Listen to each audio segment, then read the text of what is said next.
नमस्कार दोस्तों, स्वागत है आपका महाकुंभ 2025 में। आज हम लोग यहाँ महाकुंभ क्षेत्र में पहुँचे हुए हैं। हमारी मुलाकात इन रुद्राक्ष वाले बाबा जी से हुई है।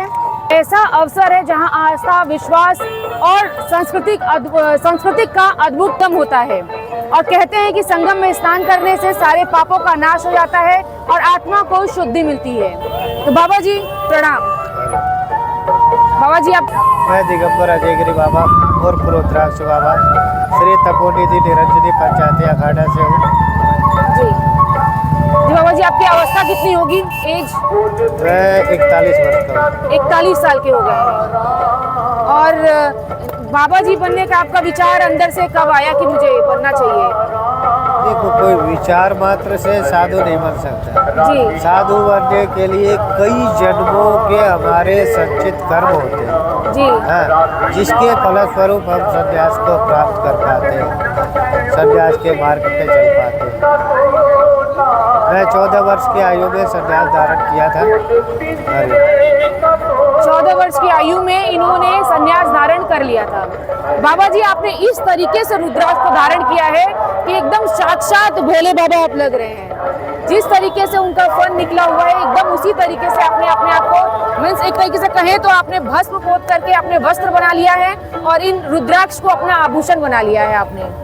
देखो, मैं दिगंबर साधु, नागा साधु हूँ जी। और दिगंबर शिव का ही नाम दिगंबर है, शिव ही दिगंबर है जी।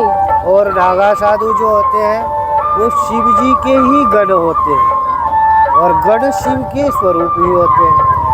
तो हमारा जो वेशभूषा है, हमारे को गुरु महाराज जो है ये दिगंबर स्वरूप प्रदान करते हैं।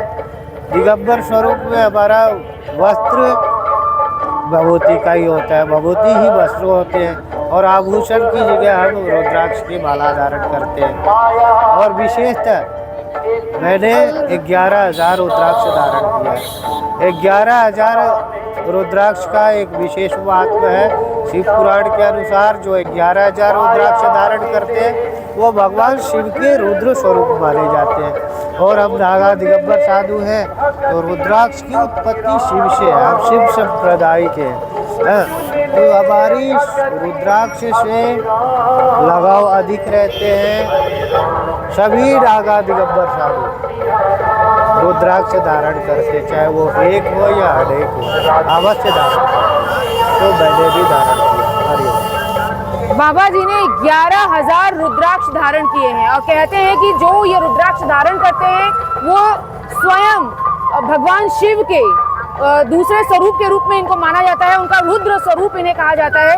तो बाबा जी, आपने हर तरीके के रुद्राक्ष धारण किए होंगे, जैसे बोलते हैं कि एक मुखी, द्विमुखी, 5 मुखी। तो हाँ, कौन कौन से मुखी? इसमें पूर्ण 1 से 21 मुखी तक नहीं है जी। इसमें कुछ है, कुछ नहीं है जी। जैसे इसमें हमारे पास 2 मुखी, 3 मुखी, 4 मुखी, 5 मुखी, 6 मुखी, 7 मुखी, 8 मुखी, 9 मुखी व 11 मुखी। ये हमारे पास, साथ में गौरी शंकर, ये हमारे पास रुद्राक्ष उपलब्ध है। और इससे आगे पीछे के नहीं है मेरे पास। एक मुखी रुद्राक्ष है आपके एक पास? मुखी नहीं है। एक मुखी बोलते भी हैं कि बहुत ही दुर्लभ से मिलता है, बहुत ही मुश्किल होता है। ये एक मुखी जो होते हैं उसको साक्षात भगवान शिव का स्वरूप माना जाता है, जो परमात्मा की कृपा से ही प्राप्त हो सकता है। अभी हो भी जाते हैं, फिर थोड़ी लगते समय प्राप्त करने में। जैसे नेपाल आदि जाए तो हमारे को एक मुखी ओरिजिनल रुद्राक्ष प्राप्त हो सकती है। और हमारे यहाँ अभी बेचते बहुत सारे एक मुखी रुद्राक्ष, लेकिन वो ओरिजिनल नहीं होता है तो हम नहीं धारण करते। देखिए, बाबा जी ने एकदम सही बता दिया कि इनके पास एक मुखी रुद्राक्ष नहीं है। कह रहे हैं कि जिनके पास एक मुखी रुद्राक्ष होता है वो साक्षात शिव का स्वरूप होता है।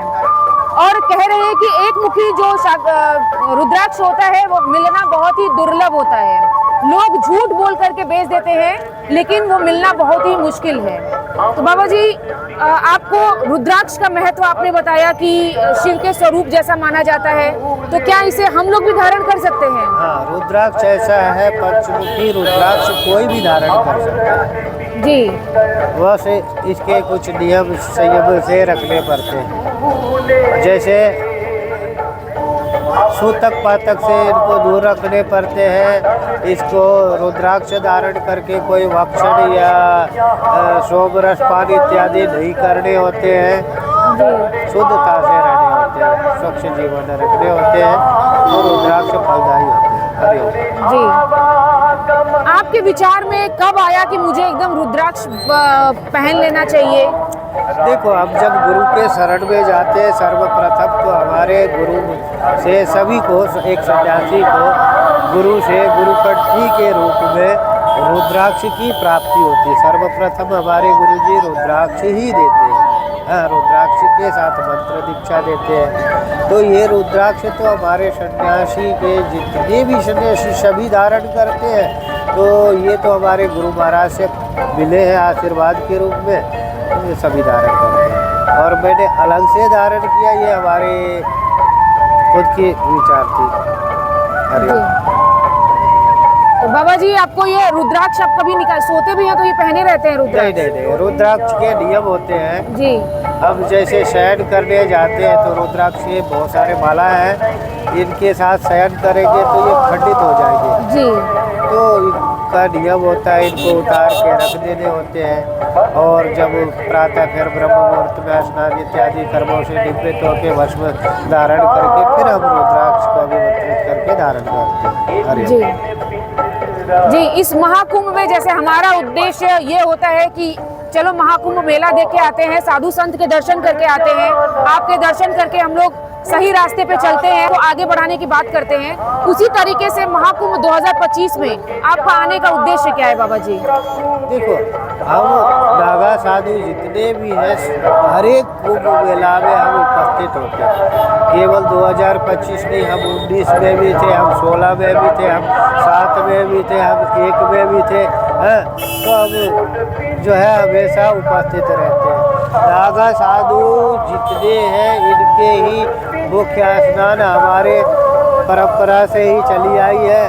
तो हम सारे जो है सर्वप्रथम हमारे नागा साधु की ही शाही स्नान होते हैं। तो सभी नागा साधु कहीं 4 जगह कुंभ होते, कुंभ के मेला लगते, इन चारों जगह में कहीं भी कुंभ मेला लगे वहाँ अवश्य पहुँचते। आप ये 14 तारीख को जो शाही स्नान होगा, 29 तारीख को शाही स्नान होगा जी बाबा जी, तो उसमें और 2 तारीख को शाही स्नान होगा, 26 को होगा, तो आप रहेंगे सभी शाही स्नानों में?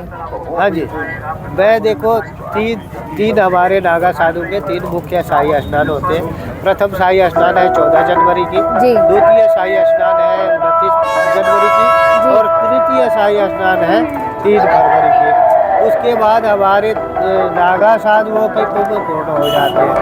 उसके बाद हम सभी नागा साधु यहाँ से वाराणसी के लिए प्रस्थान कर जाते हैं और 1.25 महीने व्यतीत करते हैं। ऐसे हमारे वाराणसी में 1.25 महीने का कल्पवास होता है। तो हम सभी साधु जो है वाराणसी में कल्पवास करते, वहाँ भजन तपस्या इत्यादि करते हैं। जी बाबा जी। और आज के जैसे हमारी युवा पीढ़ी है इस समय आ रही है, उनको आप क्या संदेश देना चाहेंगे? क्योंकि वो सुबह उठते ही वो लोग अपना रील स्क्रॉल करने लगते हैं, व्हाट्सएप का स्टेटस देखने लगेंगे, अपडेट करने लगेंगे। उन लोग को सनातन धर्म से बहुत ही दूर हो रहे हैं। ये इसमें गलती जो है सभी की होती है। हम सभी जो है इतने भौतिक जगत में खोते जा रहे हैं, अध्यात्म को भूलते जा रहे हैं। इसके फलस्वरूप परिणाम हमारे सामने निकल के आ रही है कि अब जैसे जैसे अध्यात्म से दूर होते जा रहे हैं, ऐसे जो है हमारे सामाजिक रिलेशन में जैसे पिता पुत्र को नहीं मानता, पुत्र पिता को नहीं मानता है, आपस में का आप भाईचारा सब कुछ समाप्त होते जा रहा है। हमारे हर एक जगह कम अध्ययन मनन चिंतन श्रवण इत्यादि होना चाहिए, जिससे कि हमारे धर्म का के प्रति जागृति हो सके, सभी हमारे धर्म को भलीभांति जान सके। जानेंगे तो ही मानेंगे। जी प्रणाम बाबा जी, बहुत बहुत धन्यवाद।